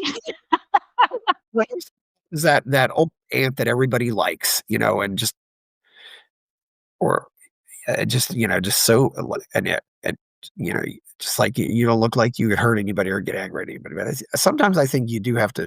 Maybe sometimes I think you can be a little bit too nice, though, as you pointed out with the whole bar I think campaign. But other, hopefully I've learned my lesson and know when it's appropriate to be a little. that's something Milei understands. I think he understands. Yes, this is a good time to be an asshole, but well, please like this video, subscribe to the channel. Go buy my novel, Escape from the Village. Check out my Substack. People are giving me money to buy me a coffee. Thank you, Mary Ruwart. It's been great having you. I'm Chris Baker. We're out. Buy my novel, Escape from the Village, from major booksellers online. Go to escapevillage.com. Subscribe to the Substack. Go to fountainheadforum.substack.com. Support the forum. Go to buymeacoffee.com/fountainheadforum. Thank you.